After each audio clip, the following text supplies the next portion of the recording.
వెంకయ్య నాయుడు గారు ఉత్తమ పార్లమెంటేరియన్గా జైపాల్ రెడ్డి గారు రాణించిన సందర్భాల నుంచి చట్టసభలలో తెలుగు వాళ్ళు మాట్లాడతారా ఎవరైనా చూద్దాము అని ఎదురు చూసే పరిస్థితులు ఈరోజు మనకు దాపురించినాయి. ఈరోజు ఐటీ రంగంలో, ఫార్మా రంగంలో ప్రధానంగా మన కోవిడ్ వచ్చిన సందర్భంలో మన యొక్క ప్రాధాన్యత ప్రపంచానికి తెలిసింది. ఈరోజు బల్క్ డ్రగ్స్ రంగంలో దేశంలో ఉత్పత్తి అవుతున్న బల్క్ డ్రగ్స్ 35% మన హైదరాబాద్ నగరం నుంచే మన తెలుగు వాళ్ళే ఉత్పత్తి చేస్తున్నారు అంటే ఇది గొప్ప గర్వకారణం మనకందరికీ. అలాంటి పరిస్థితుల్లో ఈరోజు కొంచెం కొంచెంగా మనము మన యొక్క ఉనికిని, మనగడను, మన భాషను, మన సాంప్రదాయాలను మనం కోల్పోతున్నామేమో అనే అనుమానం కలిగించే పరిస్థితులు ఈరోజు మనం చూస్తున్నాం.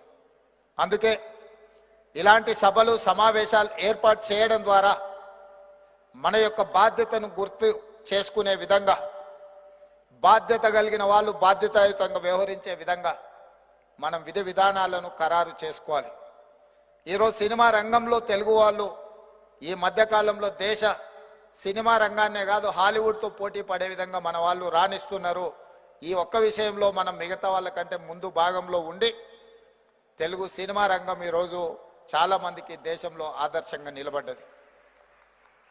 ఏది ఏమైనా రాజకీయాలు, ఆర్థికపరమైన రంగము, సినీ పరిశ్రమ వీటన్నిట్లలో రాణించాలి అని అంటే మీరు నాలెడ్జ్ కోసం ఏ భాషనైనా నేర్చుకోండి, కానీ మాట్లాడేటప్పుడు మన భాషలోనే మాట్లాడుకోవడం ద్వారా ట్రాన్స్మిషన్ లాస్ తక్కువ ఉంటుందని నేను భావిస్తున్నాను.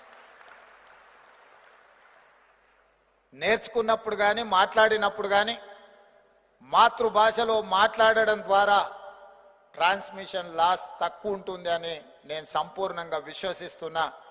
ఈరోజు మనం అందరం ఎక్కడ, ఏ దేశంలో, గతంలో ఒక నానుడు ఉండేది, ఎక్కడికి వెళ్ళినా ఒక మలయాళీ ఉంటాడు అని. ఎవరెస్ట్ శిఖరం ఎక్కినా కూడా అక్కడ మలయాళీ టీ అమ్ముతూనో ఏదో ఒకటి కనిపిస్తాడు. ఈరోజు మలయాళీలతో పోటీ పడే విధంగా మన తెలుగు వాళ్ళు ప్రపంచంలో ఏ దేశానికి వెళ్ళినా ఎవరో ఒకరు మన వాళ్ళు కనిపిస్తున్నారు. వాళ్ళు కల్పించినప్పుడు మనకు చాలా సంతోషం కలుగుతుంది. ఓహో, మన వాళ్ళు ఇక్కడ కూడా రాణించండి రా. పోయిన సంవత్సరం ముఖ్యమంత్రిగా అమెరికా నేను పర్యటన చేసినప్పుడు సిలికాన్ వ్యాలీ నుంచి వివిధ ప్రాంతాలలో తెలుగు వాళ్ళను చూసినప్పుడు గర్వంగా, గొప్పగా ఒక గొప్ప అనుభూతి కలిగింది. మన వాళ్ళు ఇంత గొప్పగా రాణించిండ్రు అని. ఈరోజు మరి గుజరాత్ ఎన్నికల ప్రచారంలో పోయినా